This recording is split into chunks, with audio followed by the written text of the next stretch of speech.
Hey, you dorks, this is Gunnar Hansen, Leatherface from the Texas Chainsaw Massacre, and you are listening to The Dorkening.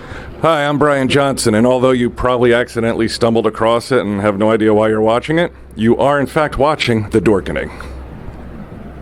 Hello, this is Tom Kenny, voice actor, the voice of the Ice King on Adventure Time, and SpongeBob SquarePants. Ah, meow. Oh, Gary the Snail, too. Hey, guess what you're filling your eye holes and ear holes with? The Dorkening! Oh, I love the Dorkening. Very popular in Ooh and Bikini Bottom. Hi, I'm Lou Ferrigno. You're watching The Dorkening. And you know what? You don't like me when I get angry, so don't get me angry. You better keep watching The Dorkening. Hey guys, this is Felissa Rose, and you're watching The Dorkening. Hey guys, it's Courtney Palm. We're shooting Death House, and you're watching The Dorkening. This is Anthony Michael Hall, and you're watching The Dorkening. Stay tuned. My friend's going to show you what entertainment's all about, baby. The Dorkening. Welcome, ladies and gentlemen, to episode 18 of The Loudest Sports Show, brought to you by the Dorkening Network, as you can tell from the video, and sponsored by Deadly Grounds Coffee. We are the Three Bro Migos, the Ray Hall Trio, the Sports Triumvirate, and along with Slash as the Ice Queen and Emma Extreme, we are the greatest sports talk team you've ever seen. I am your host, Patsy the Angry Nerd, and joining me, as always, is Dave the Kardashian Dragon. Or you could call me Ding. Airwolf. Ow, ow, baby. Losing my voice a little bit. Sorry there. Had a little. Yeah, just technical term. Doing good. Chilling. Ready to go. It's good. You know. And we have Dan. Don't call me Danny Spencer. Yes, indeed. And as a matter of fact, I am wearing both the purple shirt as well as purple boxers. And you can only tell one of those from the video. However, if need be, I will verify. Well, if anybody wants to know, we can certainly provide factual information to back that up. So, the opening face-off question we have today, I'm going to ask. I'll start with Dave for this one. Dave.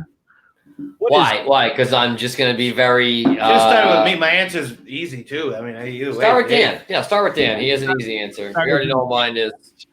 The best and worst move your team has ever made, and it could be any one of the teams that you follow.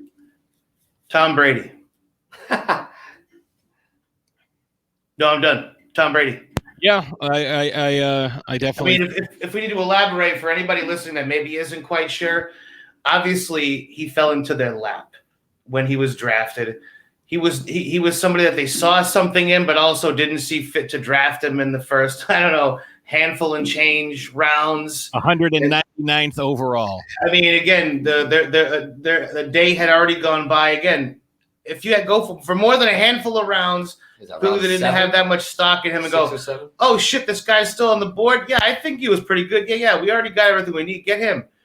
So he played at Michigan. Obviously, his draft, state where he was and his status there and his probably helped him in the long run, though. I mean, it helped him because of the chip on his shoulder, exactly, which was fantastic. So it was a great idea to draft him. Probably, I say probably. No. Unequivocally, the best move they ever made in the draft in the history of the franchise by any coach, by any GM, by any owner. Obviously, that's the case. But also, it's true.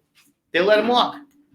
They let him walk with the idea, as far as I was told, that it was Jared Stidham that was going to get the reins, and that was not the case, and that was a mistake. So they went dumpster diving and got Cam Newton, and they got exactly what they were diving for, was trash. One of the worst performances I've seen out of any quarterback in any team since I've been watching football, and it just so happened to be for my team. And as much as a lot of people told me, well, you're stupid. He was an MVP. He's this, he's that, he's this, he's that. He said this. I said, yes, MVP 5 years ago doesn't mean shit to me now. And that's exactly what happened. It was so bad. I'll take it with a grain of salt. 38-9. I'll take it with a grain of salt. 38-9. The team has no one on it. There's 10 people sitting out. There's nobody. The man threw for 34 yards in 3 quarters. There's nobody to throw to. They don't have a tight end. Okay, they have running backs that can catch the ball. They have a not great tight end. They don't have tight ends. Again, there's tight ends on the roster, not guys that are well known, but also receivers that he's been practicing with since the offseason. And he mustered up a robust 34 yards in 3 quarters. That's the most sorry bullshit I ever seen. Bills are really. And now good, again, I can't necessarily blame Bill for looking at an aging quarterback and going, "You're about to be 43. I'm not gonna, hitch my wagon to you." However, what was the next best option? Was it Stidham? Because it doesn't seem like it was, because they didn't give him even a chance to start. I like him. He might have shot himself in the foot. Who knows? But either way, what was your fallback plan? You're gonna have and again, a bunch of guys sat out for COVID on defense. But you know what? To be quite honest, who knows if Tom Brady could have made chicken salad with the chicken shit that was on the field this goddamn year. I'm glad you said that. However, I'm gonna say with all the I don't know, faith in my heart that Tom Brady would have thrown for more than 34 yards last night. I mean, I know it might sound crazy, but he would have thrown for more than 34 yards last night. Would have been able to do something. From 34 I'm yards. saying he would have been able to do something last night. Cam is piece by piece just falling apart. He was like Bucky. And he's not even hurt. That's the thing. He was looking like Bucky LaGrange out there. I mean, unbelievable. Like, at least a guy with one arm could have made a throw, but he's out there with no arms. But he's plucky. Yeah, he's plucky. Yeah, he's not plucky. He goes out there. You got a lot of panache and you got a lot of personality, and that shit takes you about 15 feet until you get to the chalk lines. Then it don't mean nothing no more, and that's when it goes wrong for him. So it's been a very frustrating season. He is averaging a touchdown pass every 3 games. That's bravo. You know what? Brian Hoyer could have done better than that. They should have started Brian Hoyer. God damn it. Touchdowns on the season. He almost definitely would have done better, because I've seen him start for other NFL teams and done better. And Bill Belichick, again, I love Bill, and Bill's the best coach of all time. Yeah. But when you're talking about who won, it was Tom. It was Tom. It shouldn't have been Tom, but it was all making the playoffs. Hey, you know what? So he wanted back in. He asked for his release in 2017 after Bill fucked up and pissed away the Super Bowl against the Eagles. He asked for his release. They did not give it to him, so he stuck it out and was riding. He was riding it. So he committed himself. They won another Super Bowl after that. But once he left, made it and then lost and won one. Yeah, they lost because Bill fucked it up. Yeah. And then the next year they come back and won another one. That's crazy. And not only did they lose, Brady threw for 400 yards in that game. 500. He did everything that he could have possibly done to win that game, but Bill single-handedly pissed it away. So it's unbelievable. I get why Bill left him, but if you don't have a contingencies plan, you cannot do much better than Tom Brady. Bill didn't really leave him. Tom left Bill. Tom wanted back. Tom stayed. They didn't sign him in the preseason. Hey, Tom, what's your contract status? They didn't pick him up. Bill called him apparently, and the conversation did not go well. That was about all she wrote. Bill wanted Tom out years before he was out of there. 3 years. Years before he asked. 3 years. Tom asked in 2017. They let him go in 2020. He went out years before that. Yeah, he wanted him gone 3 years ago, and then he won a championship and made it to one. If it was up to Bill, Tom would have been out the year after Garoppolo was drafted, which would have been 2015. 15. He was drafted in 2014. That would have been 5 years. Bill wanted him gone. And Kraft stuck his head in there and said, no, we're not getting rid of him. We're not getting rid of Gronk. Bill almost left. What a fucked up thing. They only won a couple more Super Bowls. But either way, 2 words, best and worst move from my favorite team, Tom Brady. Dave, what do you got? If I open my vault here, please say the right thing. Don't tell me about anything. The right thing. I think I know. It's probably a recent move. It's actually not. I'm going to go the best move probably ever in the history of sports. Yeah, Geez, I forgot to write the year. 98, I believe. 1998 NBA draft. Can't see this one coming. Mavericks drafted number 6, Robert Tractor Trailer. And after the 9th pick in the draft, the Bucks drafted a young, skinny German named Dirk Nowitzki. Oh, so that's good. Who was traded immediately after the 9th pick to the Mavericks for Robert Tractor Trailer, and they also received Pat Garrity. Now, the importance of that is Pat Garrity was then traded to the Phoenix Suns for, some short dude named Steve Nash, and started one of the best duos of all time, which if they said the other one, that's several moves, though. So many championships. I'm just saying, in the Dirk trade, they got the guy that brought over that ended up getting Steve Nash. So also, I just want to say Vince Carter went 5th in this draft, before Tractor Trailer. Dirk. I got to interject, though. What? Phoenix done fucked up. Didn't they draft Kobe, too? No. Charlotte drafted that was Kobe. Charlotte. My bad. Sorry, I'm fat. I made this mistake. Dirk got drafted 9th. Paul Pierce actually went 10th in that same draft. Michael Olowokandi went 1st in the Minnesota Timberwolves. We all know how that went. That worked out. Jason Williams went 7th. Williams was a big contributor on those Sacramento teams for a long time. No, he was a really good player. All handler in the league outside of Nash. Oh yeah. Yeah. So that was one of the biggest moves ever. Robert Tractor Trailer for Dirk. That's a steal on draft night. Number 2, obviously, Luka Doncic for Trae Young and a 2019 pick at the time. So he got traded for Luka got drafted 3rd by the Hawks. And then after the 5th pick, no, this is the greatest pick for the Mavericks. So you have several bests? This is 2 good and 1 bad. That was a best. Yeah, Mavs and Luka and Dirk is pretty much on par. That's I think it's too 20 early. years It's and then it's too early to say. No, it's not too early to say. Sure, He's a future I love Hall of Luka, Famer. but He already it's- leads the playoffs. He has more playoff triple doubles than Michael Jordan, Allen Iverson, Kobe Bryant. He's only had 4 games, No 6 games. championships. Doesn't matter. He's played 6 games. Leave him alone. He's 22 years old. But so he got picked 5th. Trae Young got picked. He got picked 3rd. Trae Young got picked 5th, and they swapped for a pick because the Atlanta Hawks guy said, you know what? If I'm getting another pick in the draft, we know how good Luka is, but we'll take Ice Trae, so that's fine. And then the worst move ever made again was the Dallas Mavericks, 2003, not re-signing Steve Nash.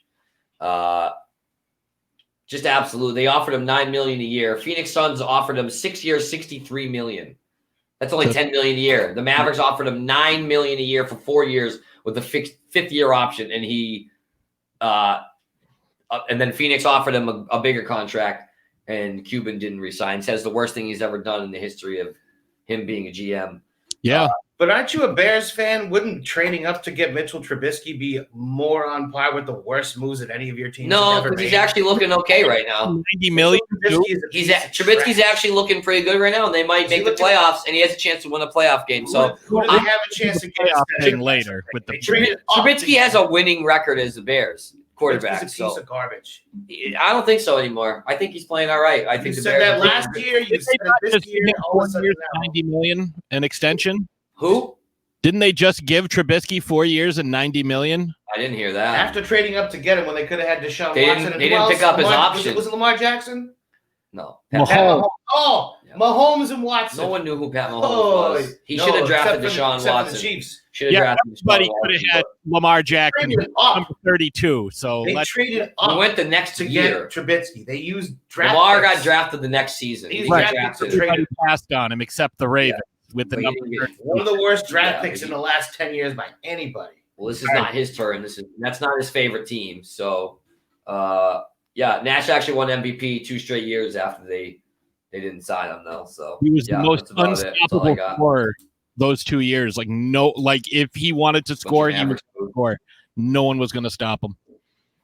Yeah, he shouldn't have won MVP probably the second year. I'd say the first he should have, but the second year probably should have been Kobe. Rest in peace. Yeah. It is what it is. God damn, that's too much of a fucking trend in 2020. Keep talking about people. Oh, may rest in peace. May rest in peace. God, Everybody.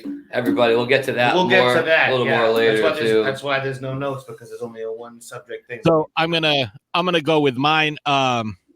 There's a lot of different things I could go to, and I'm gonna kind of mix and match my my best. I mean, there's the trade that landed the Celtics Bill Russell. There's the trade that Steele though. Yeah, Ice Capades, baby. Oh, that was that was him. That was I Russell. think one of the best moves, and I'm going to go with the Red Sox on this, trading Heathcliff Slocum for what ended up being Jason Varitek and Derek Lowe. Wow, yeah, that's what a trade. D-Lo's up here somewhere. We got D-Lo in the house. Very similar to the Phil Kessel trade that ended up getting us Tyler Sagan and Tuukka Rask. So that was a good one. The worst move ever, I am going to have to say, Babe Ruth. That was. I thought somebody else was We going to all say. kind of know that one. Yeah, we all know that one. one. So okay, yeah. What is it? Oh, the Raiders taking Jamarcus Russell number in the same draft that had Megatron. Everyone wanted Russell though. He was so. They could have had they drafted correctly. They could have had Aaron Rodgers and Megatron. Yeah, but That's Jamarcus insane. Russell was the guy that played Jamarcus just for the Russell money, even though I was the told guy, you that man. He was freaking for the money. He got money. flash and just cool. He got and money, like, and he said, "You know what? Brady Quinn got all the hype. Brady Quinn, what? Brady Quinn got all the hype that year, but Jamarcus beat him in a bowl game, and so that was what made the Raiders 6 years and 36. It turns out. Wait, who was that running back for the Browns? Suck just as bad. For like that 1 year, who was good? Peyton Hillis. Oh my God! What? He was on the Madden cover and never did He was on Madden, and he had like one good season, and then he just got hurt and never played again. Oh, he's the shit. I used to turn him into a fullback. Oh, fullback. Yeah, I hate who uses 99. fullbacks anymore. It's like extinct. But yeah, those are a couple of the worst. I mean, drafting Charles Woodson number 4 overall ahead of Randy Moss. You know, one other thing I got to say too, just moves, because the drafts are tough. I have a difficult time holding drafts against anybody, because even though it's promising of a prospect that somebody might look like, it's tough to be able to say what they're going to do at the next level. But if you already know what somebody is, and there's a nice brew going, and you're just going to take bits out of that, like if you take the newt size out of a witch's brew, it's not going to be able to enslave the kids. So my another one that I probably should have mentioned, and it was one that I remember where I was when I saw it and how angry it made me, was in 2010 when Danny Ainge traded Kendrick Perkins for Jeff Green and Nenad Kristich to the freaking Thunder when they were they had the best team, and they go, you know what? We're going to rely on Shaq. Never made sense. We're going to rely on Shaq. It was Shaq. Jermaine O'Neal. And again, Kendrick was a perfect fifth man. Let me point something else out. You're an idiot. You don't know nothing about this. Jermaine O'Neal, blah, blah, blah, blah, blah. I got ganged up on about how great Jermaine O'Neal was and how it was okay that they relied on him. I really liked Jermaine O'Neal back in the day. He was nothing then. He was 2010. He wasn't. He was old. He wasn't even a fucking shell of himself. He was a mummy. He was Baron a zombie. Davis was good. He was nothing. Jermaine O'Neal was the man. And they said, you know what?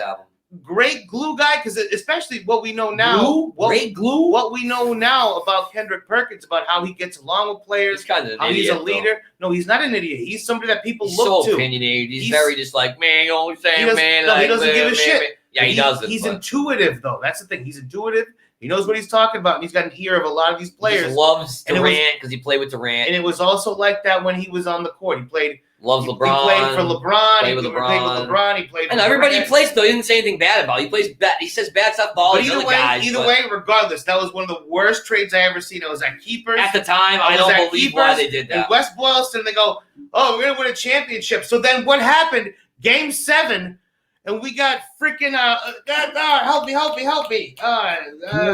Rasheed Wallace is out there playing center. Instead of Kendrick Perkins, Shaq, or Jermaine O'Neal, and they lost. Jermaine O'Neal, Rasheed Wallace, and Shaq on the same team. Dude, Scalabrine. Absurd. Yeah, not in 2010. No, I know. It's a fucking pile of corpses. That's crazy. It's a pile of corpses. That's a hell of a team. 3 All-Stars leading their team? Are you kidding me? Yeah. If it was 5 years before, 10 years before, fine. That'd been a dynasty. But there's a reason why Ryan Scalabrine also got playing time at center and was more productive than Jermaine O'Neal and I'm Shaq still waiting for combined. that Scalabrine one-on-one. Ay. So yeah, that one was the worst. I will say Celtics have ever made.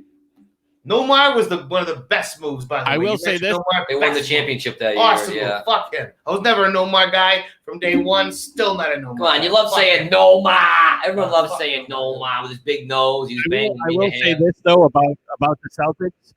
That was a bad move, but think about all the moves before and after that. No. There was one move before, or I'm sorry, 2 moves before and 1 after. Ainge ain't done shit of substance since. There were 2 moves after. What were the other ones? Oh, what? Gordon Hayward, Kyrie Irving, Kemba Walker. Getting rid of all the old guys for all the draft picks. And where are the draft picks at? We got Tatum and Brown. I think Smart, right? I'd say more Tatum than Smart. And when he picked up Isaiah and done so far, Isaiah at the right time. What is any of that done for that team so far? They get to the same similar spot. You're either Game 7 and Game 6 in the Eastern Conference Finals. You're either right before the conference finals or you're at the conference. They've made the conference finals twice. And Tatum's 23. That's pretty good. I feel fortunate that my team that I like has gotten that far. But I mean, really, in the grand scheme of things, what was that really going to do for them? What was that really going to do? Honestly, they should have lost to the Bucks last year. They should have lost to the Bucks. Instead they lost to the Heat. They weren't ready to get to the finals. They weren't 2 years ago against LeBron. With the same fucking guys. But they're still young. You got to give them time to think about all that. Okay, hold on. They get older, they get to the same place. Yeah, but listen, all of that when they're young, it builds towards something. You need those disappointments to build towards the future. That's how you learn. That's how you win. And now they're better set up now for having those experiences than they would have been if they didn't. See, that's all I'm saying. We say that, but they look worse so far this year in the way everybody's playing than they had the last 2. I don't think so. It's 3 games. We'll get into the NBA stuff, but they've played 3 games. Way too early. And like you said, the first month is going to be pretty much preseason because they didn't have one. So you got to give them some time. I don't foresee the Celtics being in the mix even close to that. Oh, please. They're not in the Final Four in the East. In the East, well, let's talk about Brooklyn later because this guy's pretty excited. Yeah, because they're already resting guys. It's only been 3 games. You can't be excited. You just told me. Already resting guys. No, 3 games in. You can't be flipping out if people are losing. We'll get there. But you can be a little happy if teams look pretty good. That's all. I mean, I think. No, you have to. No, it's 3 games. Yeah, it's 3 games fucking both ways, dude. It's not black and white. Well, Tatum's game winner was. It was only a game winner because Giannis choked. It was lucky. It was very because he hucked it up and banked it in. He should have missed that by a mile. He didn't get up there and go, I'm going to bank this he shit. didn't call bank. I heard that. He didn't call bank. He got lucky on that, which is fine. But then Giannis should have made the free throw. You know what I mean? They gave him a chance because of how bad that shot was. Giannis really and the alligator armed it. It's a microcosm. I thought he'd been working on his free throw. Y'all He told me how was. good he is. He switched the first one. He looked good. It's still clutch time is hard, man. That's a tough free throw. Yeah, either one of you has ever been in that situation. I have, and I've made them. I've also missed, but I've made a lot. I got fouled one time as the buzzer sounded. Don't be that guy. The buzzer sounded. It's just rec league, but I'm just still saying on my level of competition. I'm not Giannis, obviously. I'm not 7 feet. 300 pounds ripped, but I'm just saying, for my level of competition, I went up for a layup at the buzzer. We stole it, got fouled. No time on the clock. Okay, tie game.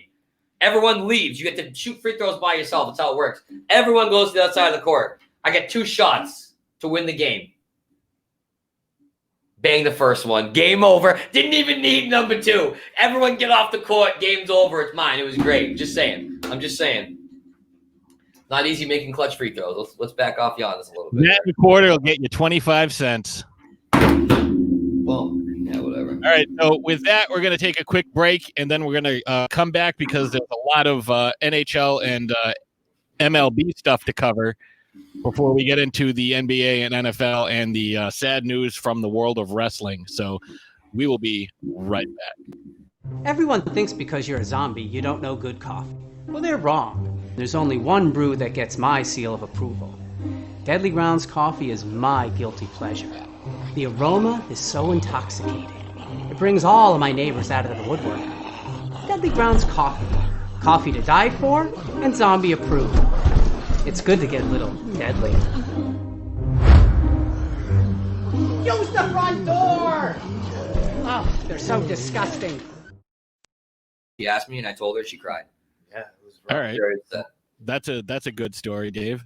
Listen, that was supposed to be a little off-air story that we were going to get to on the air, but that's okay. Don't worry, America. We'll take care of it after. We got you, America. So NHL news. We've got some big news. So starting off with the smaller stuff, the Canadiens have signed former MVP Corey Perry to a 1-year, $750,000 deal. I was kind of hoping the Bruins would pick him up. I know he's older, but he provides a little bit of a scoring pun. Again, he was one of those guys out in Anaheim that, put the puck in the net on a regular basis, especially playing with Ryan Getzlaf. The Lightning, in order to get the what? What were you saying? How old is he? 35. So he's older, but they've brought in guys that age before, and that's how old Bergeron is.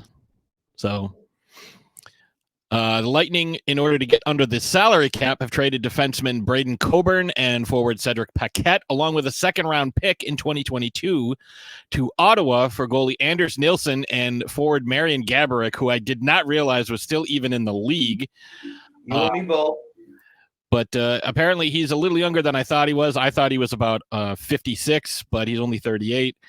And the big news, after losing their very talented rookie Kirby Dach for the first month or so of the season, the Blackhawks have announced that Captain Jonathan Toews will miss a significant portion of the season with an undisclosed medical issue. He says he's been feeling lethargic. He has no energy. They don't know what's COVID. Corona in the fridge. No, it's something actually serious. Like I'm thinking I'm thinking maybe leukemia is my guess. Oh shit, that got real. That's kind of a leap. Based on leukemia. It's saying if he had COVID, they would say he has COVID and he's probably going to miss a couple of weeks. He's real sick with it. May not play this year.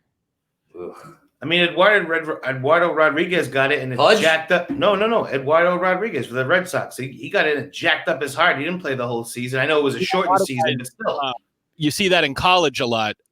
Like the kid who from Florida who just like passed out on the or collapsed on the floor. Oh my God. I don't know if you saw that video, but it was like. No, it's terrible. I did. Yeah, from college basketball, right? Yeah. Oh my goodness, it was so ridiculous. Myocarditis is what they diagnosed. Oh my God. COVID keeps running through all these college athletes, and they have myocarditis, which is fucking up their hearts. That guy's really good too. He's a really good player. I was like, oh my goodness. What team was it? Kansas or Kentucky? I don't remember. I just remember for Florida. It was Kansas. Oh, for Florida. Yeah, I can't remember who it was, but he's a good freaking player, man. Shout out to him. I hope everything's good, but he's stable, but they diagnosed him with myocarditis, like he can't play anymore. So I'm thinking it's something more serious. Like, not that COVID isn't serious, but I think it's something more serious because they said I get what you're saying. May not, but yeah, it seems like it might be leukemia or something like that because he says he's got no energy and lethargic, and those aren't typically what you hear when you hear COVID. It is a side effect, but it's like fatigue. It is, but it's not like being lethargic, like I can't move. So prayers go out to him, dude. Fatigway. And I as much as I he's one of those guys that you root for because like even though he beats your team all the time, like the Blackhawks beat the Bruins in 2013. Like the guy's got 3 Stanley Cup rings. Like, he's consistently one of the top centers in the league as far as he's always in contention for the the Selke along with Bergeron. He's one of those guys that he's just an all around good player, and everybody likes him. Yeah, that's So tough. hopefully he gets better. I mean, the Blackhawks weren't expected to do much this year, anyways, because they're kind of rebuilding. But losing him hurts a whole lot. So that's what I got for NHL. Moving on to Major League Baseball, the Padres are making a lot of noise. Big time. They traded for Blake Snell, who, if you remember him, Blake Snell was dealing against the Dodgers in the World Series, and they took him out after 5 2/3 innings because of the fucking analytics. And he has a pitch count. Well, he has a pitch count, guys. Come on now. He's at his pitch count. No, it was the first time through the rotation. Like, he was shutting down. I find it kind of ironic, too, though, because he was one of these a-holes at the beginning of the COVID to talk about, man, whatever, got to make your money, but I ain't going out there if I get sick. And he was there. Yeah, he was kicking ass at the end and got taken out. Don't for you no think? reason. Yeah. So he won the Cy Young. All you need is a knife. 21-5 with a 1.89 ERA. He's only owed $39 million over the next 3 years. Don't pay him. Don't pay him. Well, I mean, he's only making $13 million a year for a guy that just won a Cy Young. He's 42-30 in his career with a 3.24 ERA, 648 strikeouts in 536 innings. Like, he's a legit top end starter. But they weren't done. Padres also went out and traded for Yu Darvish, who is not as good as he used to be, but he's still a high end starter. Yeah, and his personal catcher. They are. They got his personal catcher, though, because Yu Darvish has a guy. It's a language barrier thing. So they signed him and his fucking catcher. What's his name? I don't know his catcher's name. But I don't know. Personal catcher. I forgot his name. They've traded a ton. I think they sent 7 or 8 prospects in these 2 deals and a couple of major league ready guys. Like, they're sending out a lot of guys. I don't think it's Dombrowski that's out there. I forget where the fuck Dombrowski went. You got somewhere to go spend somebody's money. But this is definitely a Dombrowski move where it's like, I'm gonna mortgage the future for right now. Although with Snell under contract, Padres? Yeah, Victor Caratini, San Diego. Oh, I don't know. I hope they have good, Asian food in San Diego. He's his personal catcher, though. He has a guy that. Well, I personally ordered the cream of some young. I believe I requested the hand job. It's funny because a lot of guys, you don't think about it, have these personal catchers, but that shows a lot from the Padres. They're loading up on pitching, and they're even willing to bring this dude in. It's like that's how you win, man. Teams got to make those decisions. Boom, load up, do what you got to do right now. It's like Brady. You know what? We'll bring Alex Guerrero too. Yeah, he's got an office. Yeah, we'll fly him with you. Sometimes whatever you want, get him in. They want to win. He was the Padres were one of the better teams last year. They did make the playoffs. Like they were like, as Zoe says, they were sneaky good. They're showing a good. I like this though. I like to see make the playoffs one year and then next year load up. I like to see it about the Padres because you can go look. Jesus, if we had A, B, C, D, and E, we would have been right there. You're going to load up on pitching. That's one of the first best things you could do as a baseball team. Load up on pitching because if they can't hit the ball, that's nothing else. Ball, you know what I mean? Like that's where it's at. It's like loading up on defense. It's like rain on your wedding day. It's what it's like. It's a free ride. If you've all read deep, Padres were 37-23. They only finished 6 games behind they had the second best record in all of the National League. They finished 6 games behind, actually, second best record. Third overall. Tampa Bay won 40 games. The Dodgers won 43, and San Diego won 37 games. Yeah, but more importantly, you didn't even jump in on our Alanis Morissette thing one time. I said, isn't that ironic? He did say that. Don't you think? I really do think. Like, this is nuts. Their roster, I'm looking it up now. A little slow here. Their roster, they have Fernando Tatis Jr. You know what else? Who else has been out there putting this much into their team? Who else has been out there putting that much into their team? Unfortunately, I feel like next year that nobody. Yeah, I just feel like the Yankees are going to be really good, and I just hate The them so much. Yankees are going to be good for they're a while. They're going to be so good, and it's just stupid how good they're going to be, and that's just dumb. But then they'll have to get into a series with the Padres, whose pitchers can hit. Here's the thing about the Sox, though. We just decide to do good every couple of years.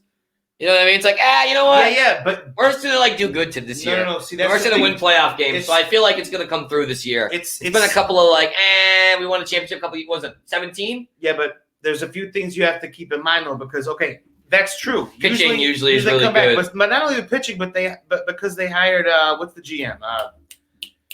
Donnie Wahlberg. Chaim Bloom. Who was the guy? They hired him as the GM. He's from the Rays. Chaim Bloom. So the thing that you're not going to see around here as much as you used to is signing big free agents. They might bring Lester back. That was something they talked about. But he's more of he's a Moneyball guy. So he's going to bring in he did a great job with the Rays. Jesus, he left the team just this past season, and the Rays were in the World Series. Did a great job with the Rays, Mike. With a team that he put together. Sound like Al Pacino, Mike. So you can bring him here. You can bring him here. They're going to let him do his thing. They're not going to go spending a ton of money on a bunch of guys with names that you know. It's not necessarily going to happen. They deal more. He's like Mr. fucking stats. Penny pincher? Oh, dude, no, he's a war guy. You know what I mean? It's going to be more stat related than it is on heart. And they brought Alex Cora back, which I think is good. What does that have to do with war? War, the stat. Wins above replacement. I thought you meant he was a veteran. No. the war stat. He's a war guy. Which in baseball terms, that kind of means he's a number. He's a money ball guy. I think that stat is so stupid. Yeah, I'm not a war guy. So dumb. But it means a lot. So dumb. That's one of those. Carmine is going to have a lot of say in this season instead of us getting big guys. But you know what? I'm not shitting on you. I'm glad saying that guy. Yeah.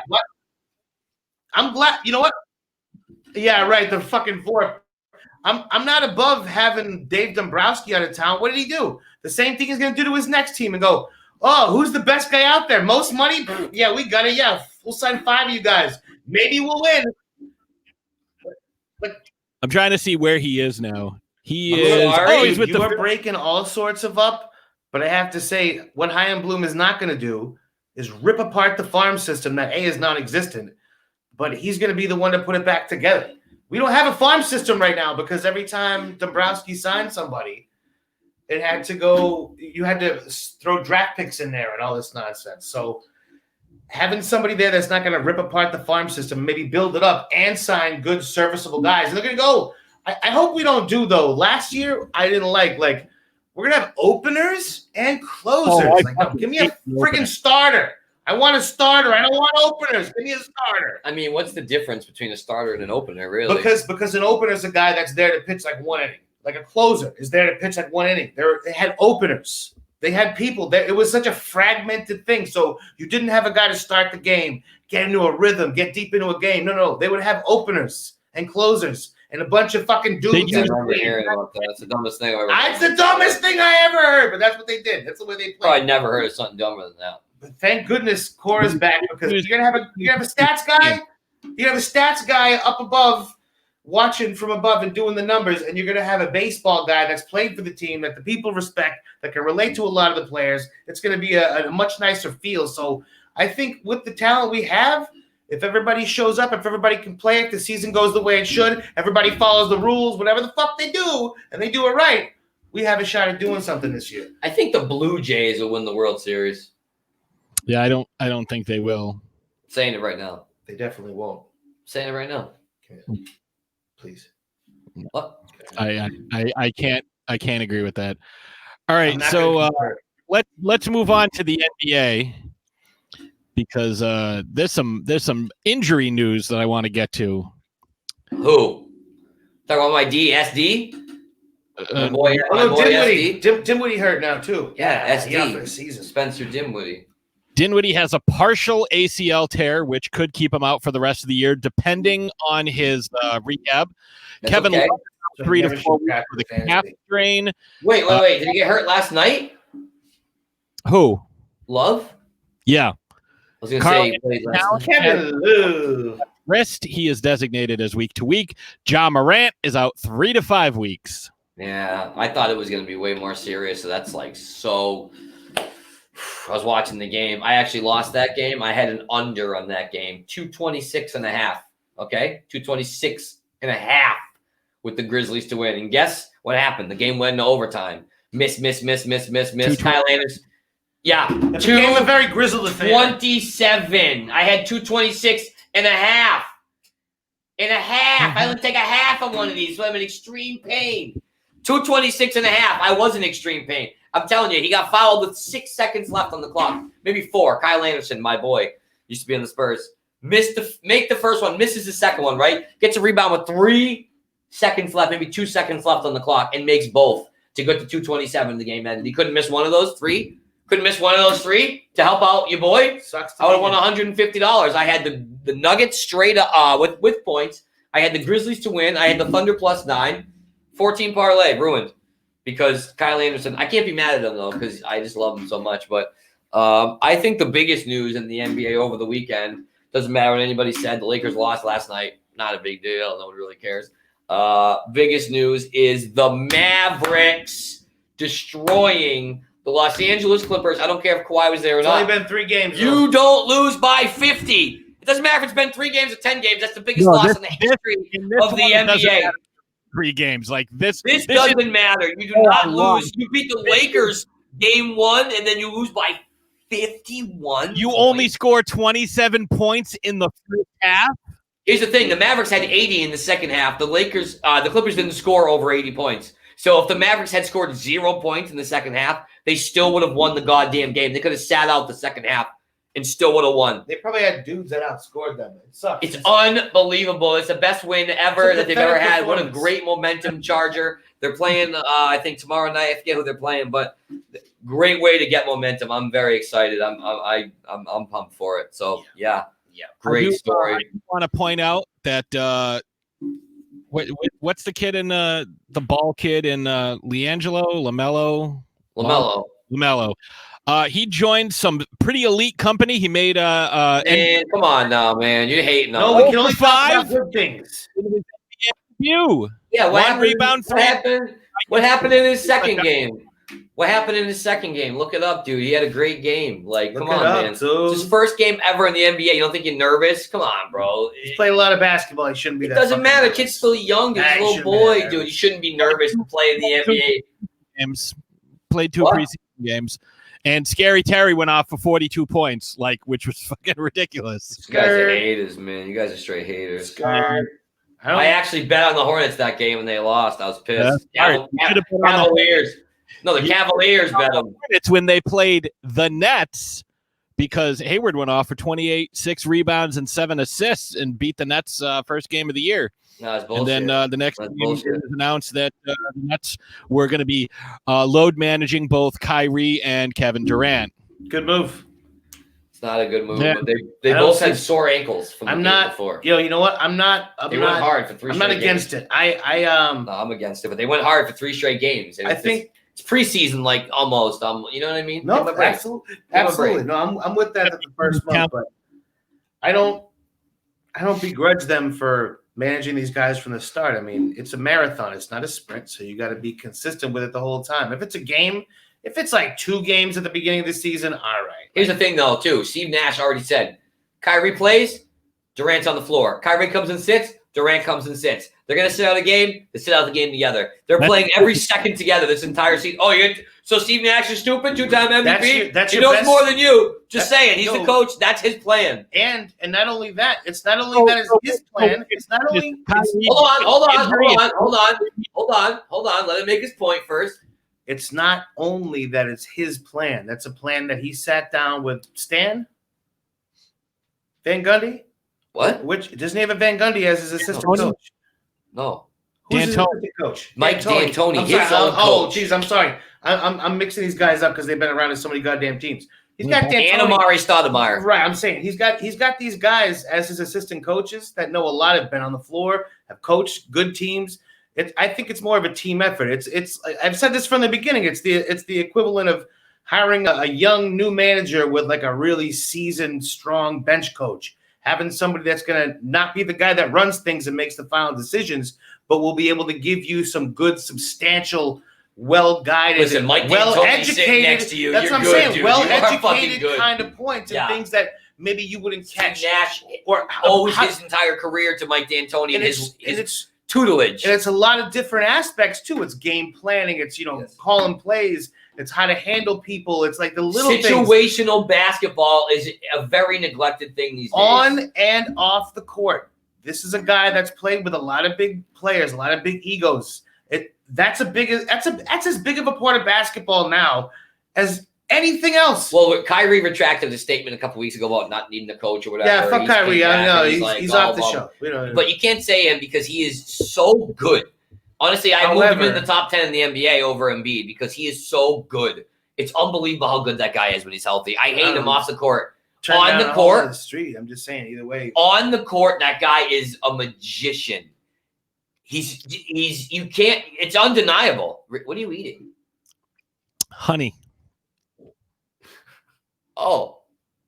For my throat. Anyways, like I yell a lot when I'm on the show. So yeah, we yell a lot. My throat was hurting for a month, but you don't see me over here beating on honey. I'm like eating steak. Either way, I think the Nets have several legs up on a lot of other teams because the people they have on the floor, as well as the coaching in their staff. bench and their depth, as well as the coaching staff. No, I'm saying adding on to the coaching staff, all those guys. Generally, the coaches don't have as big of an impact, but I think in this scenario, with the kind of tenure that the players have, played too. The pedigree, the championship pedigree that they have, as well as player. Amari can work with the big men. Nash works with the guards. He's a coach. It's great. I think they have a lot of variables there. That's why they're going to be there at the end. I said it 5 months ago. You guys are shitting on me. No, I was with you. No, you were not with me.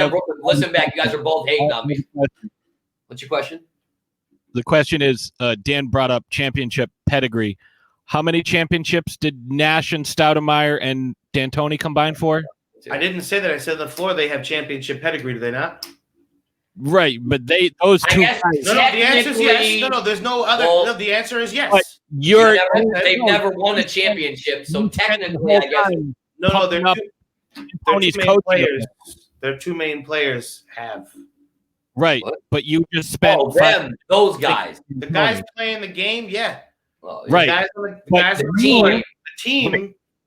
Right, but you just spent 5 minutes pumping up D'Antoni and saying how great of a coach he is. Well, he is a great coach. No, I said Nash. He is a great coach. I was talking about Nash and kind of the way that that Nash is going about it, and the fact that he has such a good backup cast in his coaching tree. Very beneficial to them for the nuts and bolts, as well as how to handle people. D'Antoni changed. I'm not stupid and think that there's a championship pedigree within the coaches, because there's not. But on the floor, the guys that are playing basketball, there is. And there's no, there is. D'Antoni there's 3 championships between your number 1 and 2 players. Is that incorrect? No, I never said it was. Okay, so that's all that fucking matters. I was talking about the nuts and bolts of the coaching. Is going to be an advantage to them, especially because they have the kind of pedigree they have on the court. I don't know. I don't think Durant wins a championship without those other guys around him.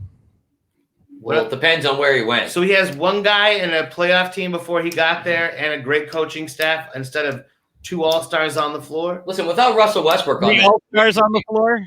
No, without Russell Westbrook playing stupid, they would probably win that championship. Maybe not against the Heat, but without Russell, they do a lot more. He's a terrible player, and at the end of games and playoffs, he makes bad decisions. This is a coaching staff that I think can have an impact on the season, which isn't always the case. It's a great coaching staff. Yeah, I know.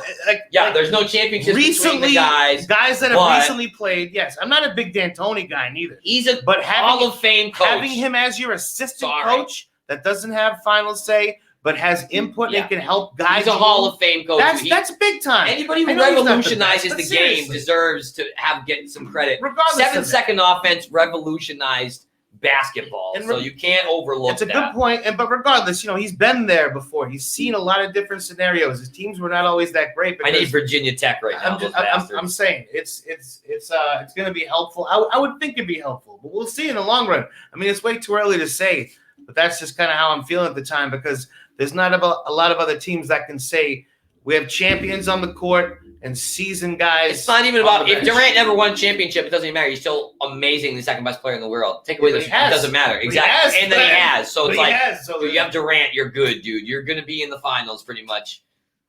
Same thing with LeBron. I still don't buy it. And, to touch on what you said earlier about, well, if Durant's on the floor, if Kyrie's out there, then Durant's out there. And if Kyrie sits, then Durant. That's what Steve Nash said. That's what he said. You have to say it with that tone. That's exactly what he said. I'm trying to make a point about that. The point is, like, you're going to start letting these guys dictate what goes on. You've already lost them. You've already lost them. It's not true. It's not true. If you're letting the players decide, when they're gonna sit, and so what happens if Kyrie gets hurt and decides, I could probably play, but I'm not gonna play. So Durant's not gonna play either.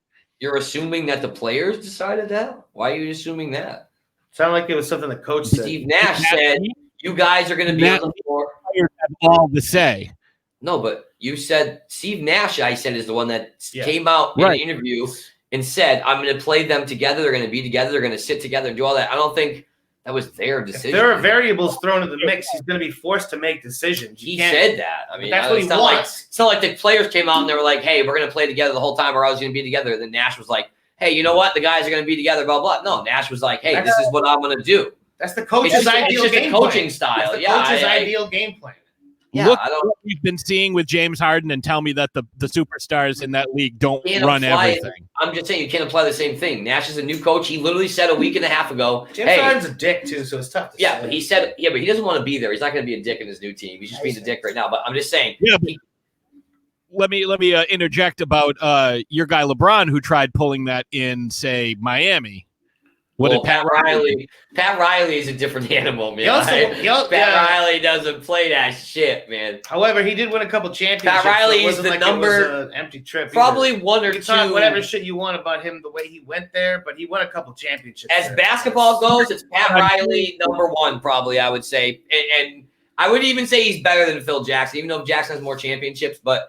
Phil Jackson's a better executive than he was. Jackson had Jordan, Kobe, Shaq. I mean, Riley won and did a lot with what he had. He was a better player and an executive than he was as a coach. Yes. Riley had Showtime Lakers. He also won with Wade. He also won with LeBron. Yeah, you know what I mean? Phil Jackson only coached all-time players. Jackson coached everybody. Oh, wait. Is this like an all-time best team? Yeah, I'll coach you guys. Two out of the 3 best players of all time. So. I don't know. I'm not going to hold it against him. It was a great idea. It's a great idea, but Phil's good at putting himself, like, saying yes at the right place at the right times. But I love Pat Riley. He's ruthless. He doesn't give a shit. Right. He was a great player, great executive, not the best coach. You have a guy that thinks I'm a superstar, so I'm going to dictate what happens. And, Pat Riley has the cachet to be like, no, that's not what's going to happen. I don't care that you're LeBron. What's going to happen is what I say. Yeah, but it served everybody really well to take care of him. When Pat Riley walks in with the suit and his hair slicked back and he goes, listen, LeBron, that's what we're going to do. LeBron's like, you know what? Okay, Pat. Do you think we need the promised land? At this point in his career, I don't think it'd be the same thing. I don't think at this point he'd be able to tell him anything. I think at that time, no, I think now he could. No, Riley couldn't, I'm saying. At this point, LeBron owns everything. Nobody's going to tell LeBron anything at this point. No, at that time, he was still unproven. I feel like, I'm just saying. You got to make people, though, too. Like, hey, who's Dan Gilbert, you guys? Who's Dan Gilbert? He was the owner of the...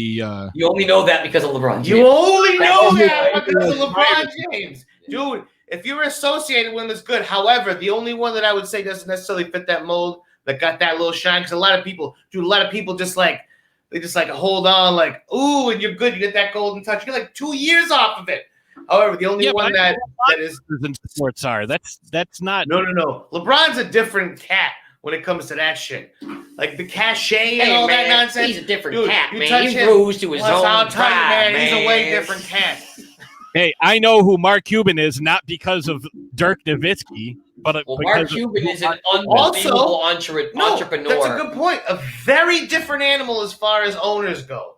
Very different animal. He wears T-shirts in the third row. Nobody used to do that. He would get fined just because he didn't give a. He is the best owner in all sports. Best owner in the sport.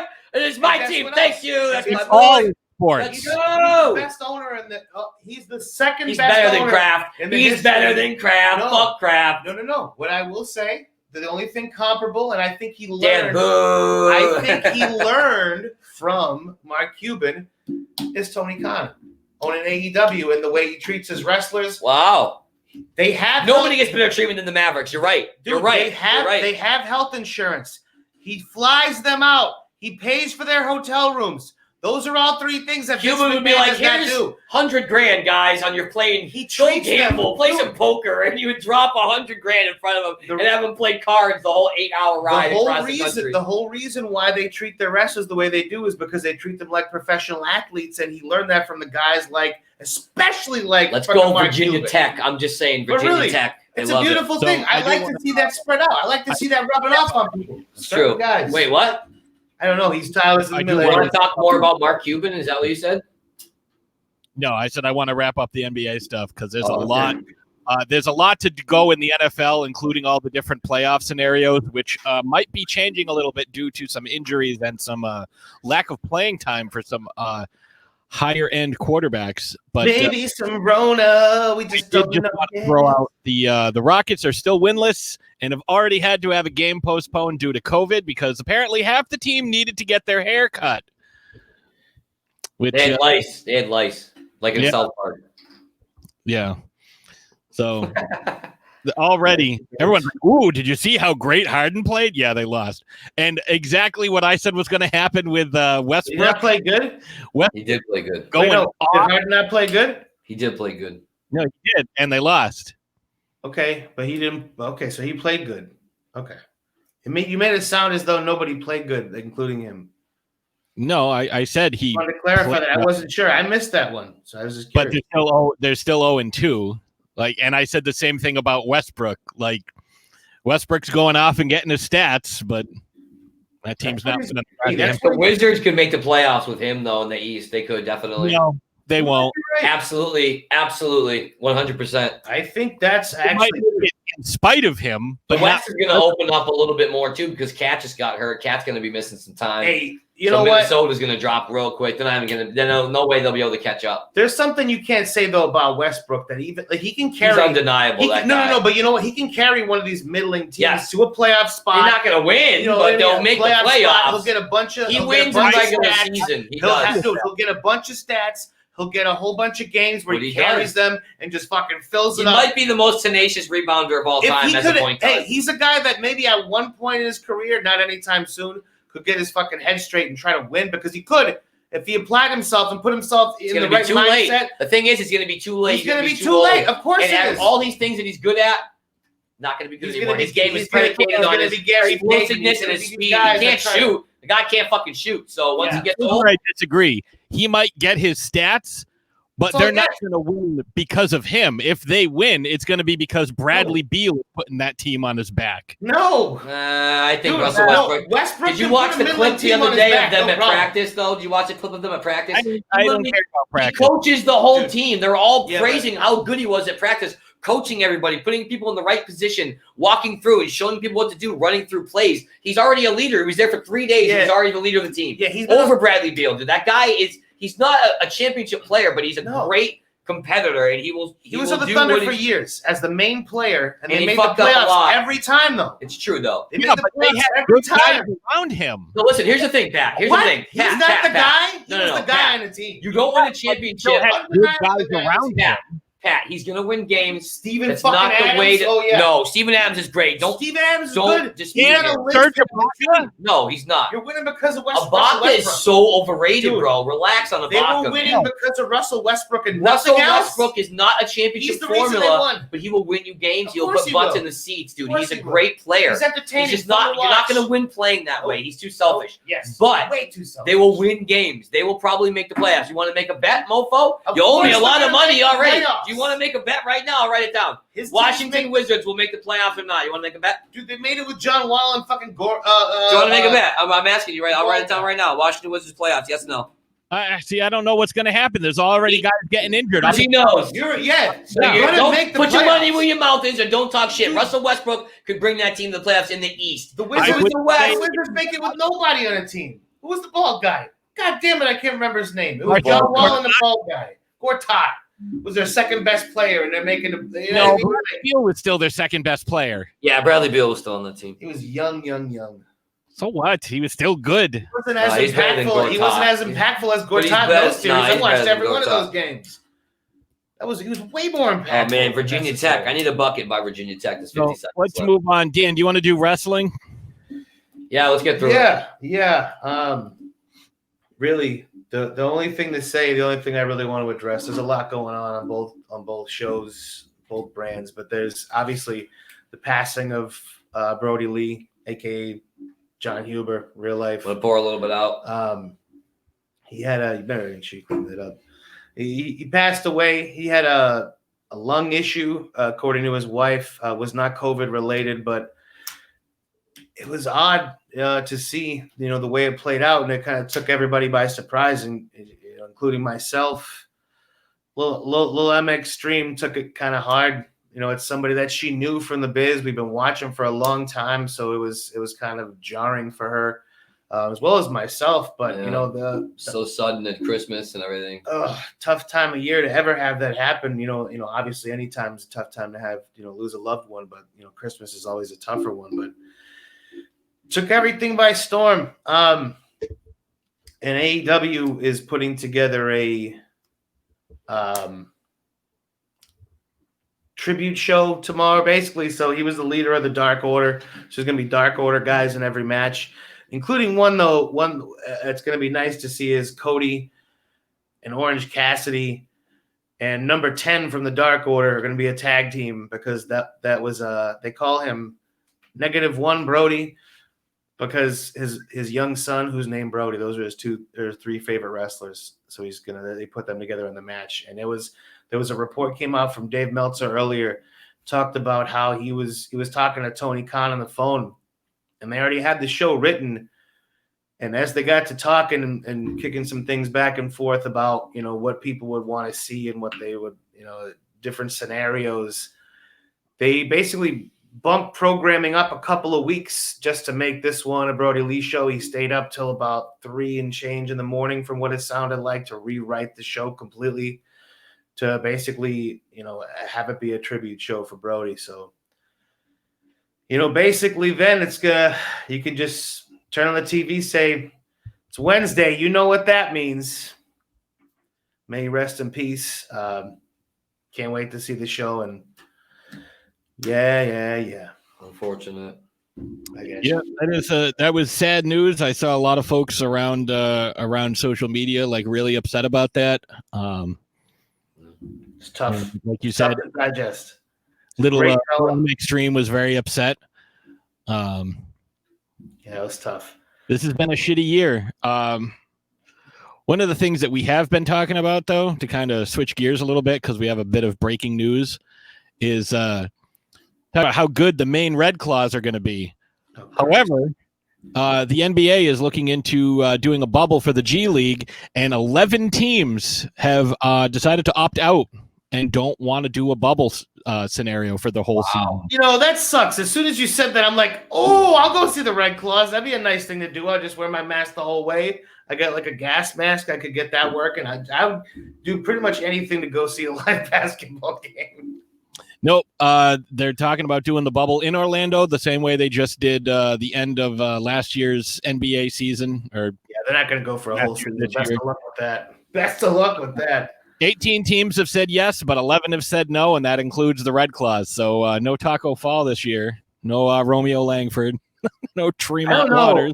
I was gonna say Langford's gonna be in the mix. He's gonna be in the team. Danny. Every time Danny talks about him, he's like a big Langford guy. So we'll see him at some point.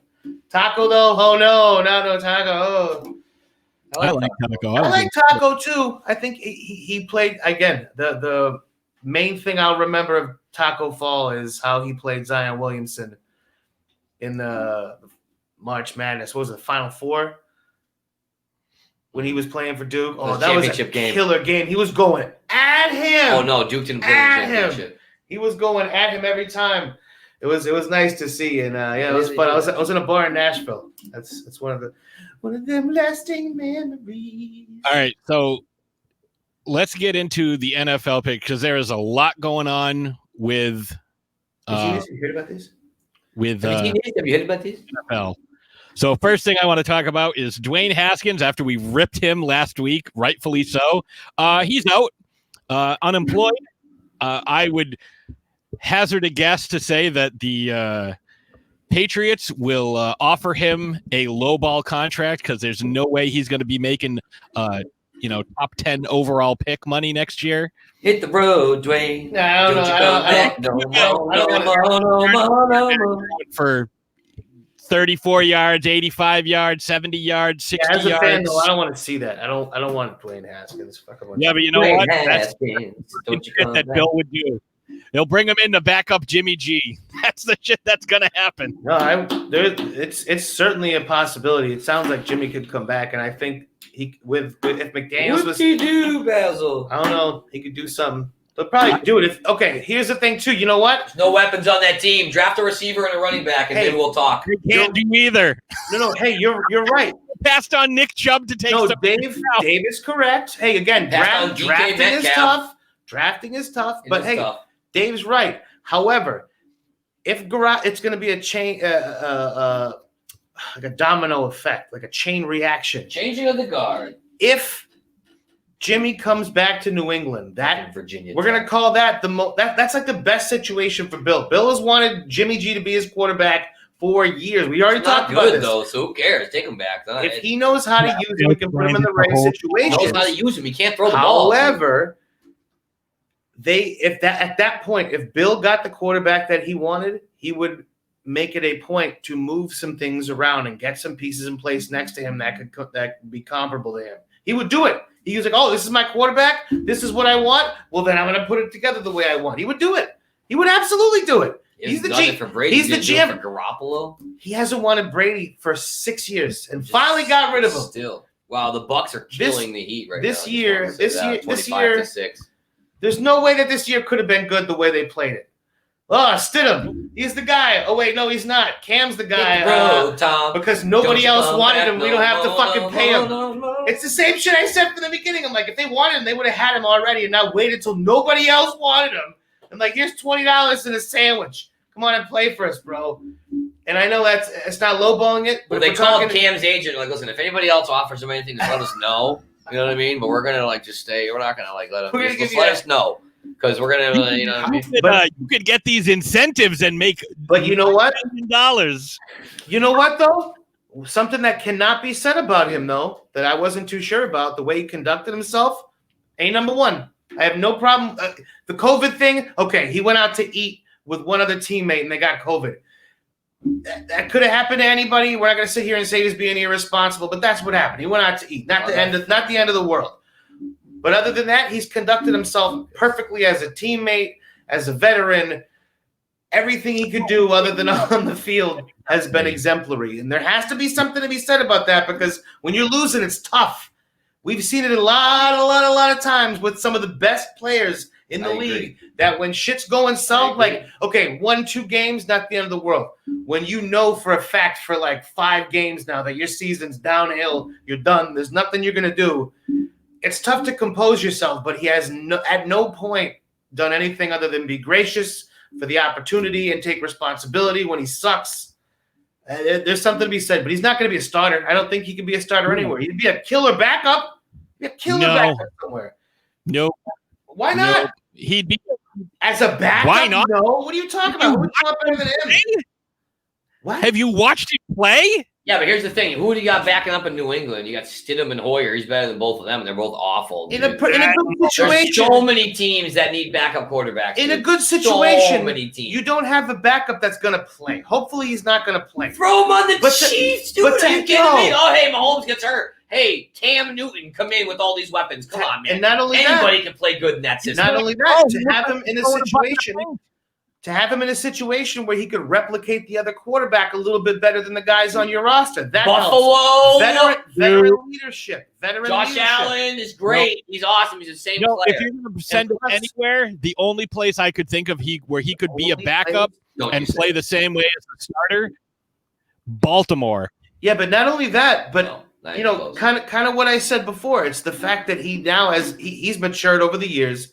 He clearly understands how to conduct yourself, and also he knows he's sucking. How to do it, and B, that it's important to do. Yeah, he knows he's sucking. So he's not anything like, oh man, I think I'm doing. He's not. I know. A lot of these things and the way he's been doing, I agree. You can't do better than projecting that on a younger player. That's why, as a backup, he'd be. Stop projecting on me. You want him to project. I just think you could get any. Keep projecting on me. Third string guys in the league right now to throw more than. They all suck, dude. If you're a backup, you 69 yards. The only backup in the NFL that doesn't suck is Jameis Winston. And you know what else? And he will be a starter next year. How about this? This just came to me. And Fitzy. This just came to me also. There's a couple of teams that design their offense that they are splitting time and running different packages for different quarterbacks on purpose. Jacoby Brissett and Phil Rivers, they're giving him, all right, well, you know what? We have a starting quarterback. That's Phil Rivers, but we're going to put time during this that he might throw. Sometimes they do throw. Rivers and Brissett run the field at the same time, and they rush for a 4th and 1. They got it. And then, obviously Hill and Breeze have been doing it for a couple of years now. Hey, but you know what? I don't like him. They run packages. I think that would be something dope work for Cam. UPS. You know what? No, red zone. They run packages. Red zone. You could do a lot worse than Cam Newton getting the ball. I mean, he does have 10 rushing touchdowns. Dude, that's been his best attribute. Cam, that's what he's done best this year. Yeah, he throws. He's rushed the rushing for touchdowns. 5 touchdowns this whole season. Yeah, he's rushed for like 9 or 10. Yeah, who cares? Yeah, he's got 10 rushing touchdowns. If you bring him into a team, you give your quarterback, hey, we'll give you a handful of less reps. Those are 5 less times you're going to get hit in a game, and we got a guy we can put it in the red zone that can fucking pound it in. Why not? Why not? Here's the thing. Because why? Because if you put Cam Newton into the game, everyone knows you're going to run. You're not going to throw the goddamn ball. That's not true. That's not true. In the red zone, he could throw it too. Those little short dink and dunks, anybody can do that. Yeah. No, there is absolutely a danger of that happening. There's absolutely a danger that he's on. A little RPO, fucking 5 yards out. Oh my god! Off. He's throwing weird. He doesn't. I don't know. In the end zone, 5 yards from him. His mechanics are off. But here's the thing. I beat Dan in our bet. I bet him on June 3rd that was only because you talked me into some Cam nonsense. I thought he wasn't going to suck. The Patriots were going to go 4-2. I bet they'd go 3-3 in the division. So they've already lost 3 games. So they actually could finish. They could tie it, but they can go 500. They can go 500. But let's just, before we get into all the playoff scenarios, I just want to.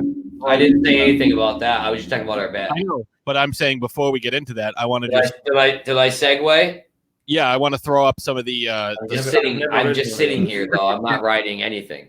Because a few of us still have season predictions. We all picked the Chiefs except for Ash. She picked the Raiders to win the AFC West. Dan and Dave both picked the Patriots to win the East. Ash and I picked the Bills. So those are correct. Dan, your pick for AFC South and my pick for AFC South are both going to be determined on this weekend because you picked the Titans, I picked the Colts. Yep. In the NFC, that's going to be tough. You guys all have the Cowboys and I have the Giants, and that's going to come down to whoever wins that game. Dan, you took the 49ers in the West. We all took the Seahawks. Nobody picked the Packers to even make the playoffs, and they're the number one seed in the MVP. Not yet. They have to win to get it. I know. Well, like I said, we'll get into that momentarily. Would you say that if it's not locked up? Don't say it then. Say a possibility of it. They are currently the number 1 seed. They are currently the number 1 seed, are they not? I picked the Saints to win that division, as did Ash, and like I've been saying for 3 weeks, the Saints are champions of that division. Boo! Dan picked the Bucks to win the NFC. Dave picked the Bears.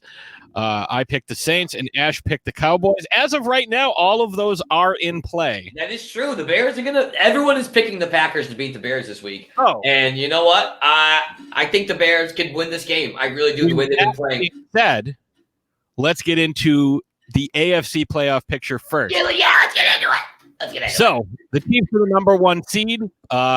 I don't expect to see much, if anything, of their starters against the Chargers. Andy Reid has already said that Mahomes is not playing. Really? Well, he doesn't have to. Like they have it no matter what. Even if they lose, it doesn't matter. They lost one game all season. Like that's fucking ridiculous. Right. Not the best team, though. Get a bunch of shit for saying that. What do you mean, no? Shut the fuck up. Shut your mouth. Shut your mouth. Barely beat. All right. If that dude from the Falcons doesn't drop an interception. I'm just saying record-wise. No, they missed the kick. No, he missed the kick. They got lucky he missed the kick. I'm saying record-wise, they're the best team in the NFL. Yes or no? How about scoreboard? Yeah. If you no, want no. Yes or no? Scoreboard, man. I've been saying okay. They have the best record. That doesn't make them the best team. Okay, I agree because you know who the best team in the NFL is? I've been saying it for 3 straight days now. No, you know who the best team in the NFL is right now? Who do you think? No, nobody knows. Who do you think? Yeah. Who do you think? Who do you think? Take a team right now, I would probably take the Packers. Or the Bills. The Buffalo Bills are the best team in the NFL right at this moment. We'll see. Hands down. Best team in the NFL. Speaking of. They should have won 10 in a row. Yep. Okay. You tell me regularly how wins against AFC North. That matters. Dave, the Steelers have clinched. I didn't say anything. What are you saying my name for? He's talking. What are you saying Dave for? Like, what the fuck? This guy's eating cookies. Yeah, I know. Steelers won because the Browns lost. Because whatever. this applies They lost to the Jets. Rub it in. They lost to the Jets when they had a chance. That's the Browns. Okay, you know why they lost, right? They are who we thought they were.